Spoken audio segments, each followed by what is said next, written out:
शंभूराजेंना पकडून देणाऱ्या गणोजीचं पुढे काय झालं ते आज आपण या व्हिडिओमधून पाहूयात.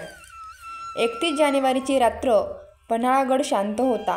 पन्हाळ्याच्या कोकण दरवाजावर पहारा देणारा मेटकरी डोळ्यात तेल घालून राखण करत होता.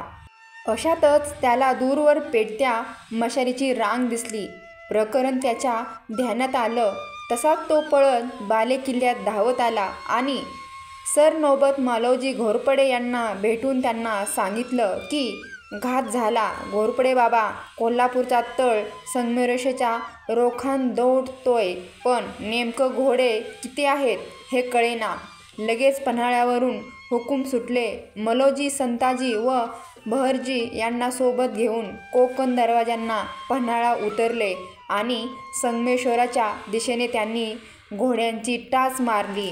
दुसरीकडे कोल्हापूरहून आंबाघाट मार्गाने मुकरब खान आपला मुलगा इखलास आणि जवळपास 1,500 सैन्य घेऊन संगमेश्वर जवळ करत होता.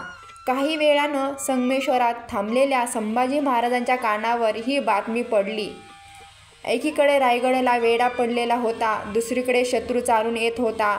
स्वराज्यातला असंख्य अडचणी आणि चहूबाजून अडकलेले संभाजी महाराज शांतपणे एरझाऱ्या मारत होते. संभाजी महाराजांच्या लक्षात आलं की हा डाव कोणाचा असेल नेमका. कोल्हापूरशिवाय शत्रूचा आसपास दुरावा तळ नव्हता. एवढ्या आडवाट्या रस्त्यातून संगमेश्वरावर चालून येण्याची हिंमत त्याच्यात नव्हती. अर्थात हा सगळा डाव गणोजी शिर्के यांचाच होता. या विचारात असतानाच घोड्यांच्या टापाचा आणि आरोळ्याचा आवाज त्यांच्या कानावर आला. तसेच हातात तलवार घेऊन संभाजीराजे बाहेर आले. मलोजी आणि त्याच सैन्य देखील प्राणपणानं लढत होते. सगळ्यांचा उद्देश एकच होता की शंभूराजांना तिथून सुखरूप बाहेर काढायचं. सगळ्यांनी हट्ट करून महाराजांना घोड्यावर बसवलं. गर्दीतून वाट तयार करत शत्रूशी सामना करत शंभूराजाने नावडीच्या नदी काठापर्यंत पोचले. पण त्यांच्या कानावर बातमी आली, मलोजी बाबा पडले. तसं त्यांनी घोडा वळवला. सोबत असलेल्या संताजी आणि बहरजींना तात्काळ रायगडावर पोचण्याचा आदेश दिला होता आणि स्वतः लढायला लागले. मोठ्या दमानं ते लढले, पण अखेर शत्रूची दोर हातात बांधलीच गेली. इखलास दोरखंडात बांधलेल्या शंभूराजावर अरेरावी करायला लागला. पण थोडा वेळ जरी थांबलं तरी बाजी पलटू शकते हे लक्षात घेऊन मुकरब खान जास्त वेळ न घालवता महाराजांना बंदिस्त करून तिथून निघाला. शिवाजी सावंत यांच्या छावा कादंबरीत असलेले हा प्रसंग अंगावर शहारे आणि डोळ्यात पाणी आणतो. पुढं शंभूराजासोबत औरंगजेबानं जे केलं ते आपण सगळेच जाणतो. पण खऱ्या अर्थानं शंभू महाराजांच्या शत्रूच्या हाती लागले ते गणोजी आणि नागोजी शिर्के यांच्यामुळंच. पण नेमकं इतिहास काय सांगतो पहा जरा. गणोजी नागोजी यांनी ही गद्दारी कशासाठी केली असेल, कशी केली आणि मुळात संभाजी राजानंतर पुढं गणोजीचं काय झालं, चला याबद्दल आज आपण जाणून घेऊया. अफजल खानचा कोथळा बाहेर काढल्यानंतर अर्थातच शिवाजी महाराजांची कीर्ती सगळीकडे पसरली होती.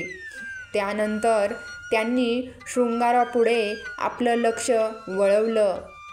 सर्वे नावाचा मराठा सरदार तेथे स्वतंत्र राज्य करत होता.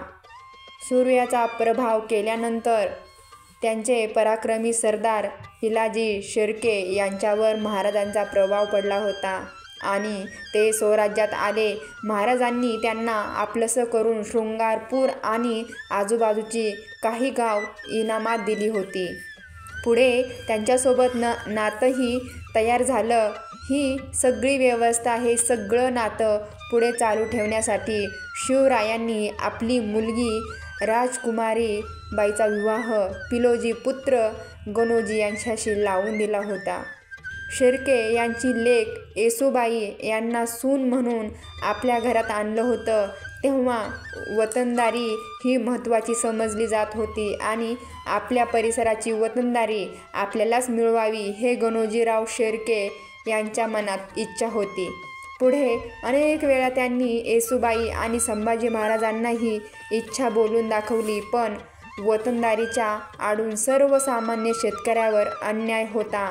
या कारणानं वतनदारी बंद करून स्वराज्यात सरदारांना पगार दिला जायचा.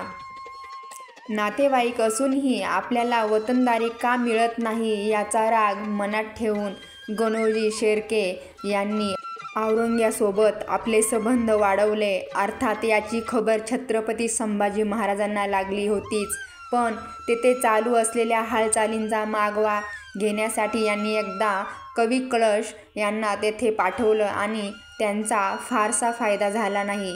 उलट गणोजी शिर्के यांनी कवी कलशाचा अपमान करून त्यांना हाकलून लावलं. तोडगा काढण्यासाठी शृंगारपुरात गेले. गणोजी शिर्के ऐकण्याच्या मनस्थितीतच नव्हते.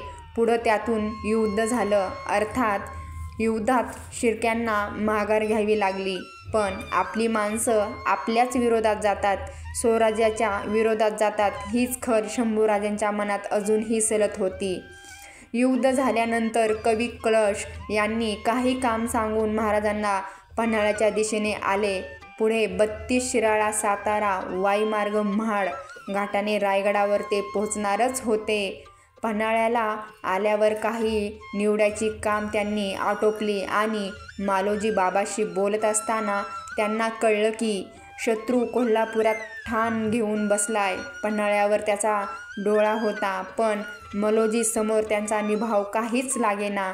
हे ऐकून महाराजांना बरं वाटलं. अशातच किल्लेदाराने बातमी दिली की रायगडाला इतिकाद खानाचा घेरा पडलाय. क्षणात शंभूराजांसमोर रायगड उभा राहिला. अर्थात तात्काळ निघावं लागणार होतं, पण ठरलेल्या मार्गावर औरंग्याच्या फौजी असल्यानं त्यांनी संगमेश्वर शिवाय दुसरा कुठलाही पर्याय नव्हता. गरज लागली तर कळवू, पाठोपाठ या असं त्यांनी मालोजींना सांगितलं होतं आणि ते संगमेश्वराच्या दिशेने निघाले. शिर्क्याच्या पागेचा रखवालदार अर्थात धर्म महार याला देसाईच्या माणसांनी मारलं होतं. तोच देसाई महाराजांकडे मदतीसाठी आला होता. तेव्हा इमानदार चाकराला मारल्याबद्दल कोतुळ तुरवटे तर्फेचा सारा गाव सरकारात अमानत करून घ्या असा आदेश कवी कलशाला शंभूराजांनी दिला. इतकं होऊनही एकीकडे शिर्क्याच्या रखवालदाराचा खून करणाऱ्या माणसाला शंभूराजाने एक प्रकारे शिक्षा देत होते, तर दुसरीकडे शृंगारपुरून पळालेले गणोजी आणि कान्होजी मुकरब खानच्या तळावर जाऊन त्यांना भेटत होते. शिवरात्र अगदी तोंडावर आली असताना देखील रात्रभर कोल्हापूरच्या मुकरब खानच्या तळावर छत्रपती कोठे आहेत, दिमतीला किती माणसं आहेत याची खडानखडा माहिती गणोजी आणि कान्होजी शिर्केंनी त्या खानाला दिली. असं असतानाच छत्रपती संभाजीराजांच्या कानावर दुसरी एक बातमी आली. प्रत्यक्ष न्यायाधीश प्रल्हाद पतानी मोगल मनसबदार गणोजी शिर्केला लिहिलेल्या खलिता त्यांच्यासमोर आला. त्या खलित्यात लिहिलं होतं की रामराजे ऐकले आहेत, त्यांनाच हातात धरून गादीवर बसविले तर कुल एकाखाली तुम्हाला मिळेल. छत्रपतीसाठी हा एक मोठा धक्का होता. मनात अनेक वादळ सुरू असूनही संगमेश्वरात महादेवाच्या अनुष्ठान करण्यात आले. संगमेश्वराच्या सरदेसाई वाड्यात यज्ञकुंड भरला होता. सगळे गाव पंक्तीला हजर होते. संगमेश्वरातला हा शेवटचा दिवस आणि नंतर महाराज रायगडावर निघणार होते असं सगळं ठरलेलं. पण याच वेळेला गणोजी शिर्केनं मुकरब खानाला बातमी दिली होती की संगमेश्वराला 500 घोडे आहेत, आजूबाजूला खड्या चढणीचं कड आहेत, आजूबाजूला मातब्बरीचं ठाण आहे. पन्हाळ्याचे घोरपडे जरा सांभाळले तर संभाजीराजे हातात येतीलच. फक्त झालं की आमच्या वतनदारीचं बादशहाला सांगायला विसरू नका असं शिर्के त्या मुकरब खानला सांगत होते. ही बातमी ऐकून मुकरब खान आणि त्यांचा मुलगा 1,500 हत्यारबंद सैनिक घेऊन निघाले. त्यांच्यासोबत होते कान्होजी, गणोजी शिर्के आणि नागोजीराव माने.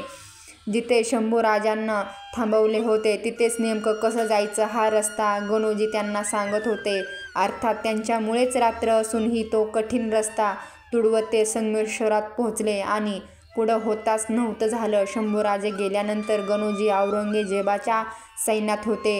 एकदा जिंजीत राजा राम महाराज असताना तेथे शत्रूचा वेढा पडला. तेव्हा खंडोबाळ यांनी गणोजी शिर्के यांना दाभोळचं वतन देऊन राजा राम महाराजांची सुटका करून घेतली असं देखील बोललं जातं. त्यांच्यानंतर त्यांच्या पिढींना देखील मराठा साम्राज्यात नाराजीचा सामना करावा लागला अशी ही चर्चा आपल्याला ऐकायला मिळते. काही जण असं म्हणतात की गणोजी शिर्के यांनी औरंगजेबासोबत हात मिळवून एक प्रकारचा गनिमी कावा केला. मित्रांनो, गणोजी शिर्के यांना वतनदारी पाहिजे होती हे आपल्या इतिहासात प्रकर्षाने दिसून येते. शंभूराजांना कैद झाली तो 1 फेब्रुवारीचा दिवस होता. मराठा साम्राज्यासाठी काळा दिवस ठरला. जय भवानी, जय छत्रपती शिवाजी महाराज, जय शंभूराजे. मित्रांनो, आजचे विवेचन जर तुम्हाला आवडले असतील तर कृपया करून आपल्या व्हिडिओला लाईक आणि चॅनलला सबस्क्राईब नक्की करा. आणि हो, आपल्या आनंदी स्वामी भक्ती या चॅनलला सबस्क्राईब करायला विसरू नका. आणि कमेंटमध्ये जय जिजाऊ जय शिवराय लिहायला पण विसरू नका. धन्यवाद.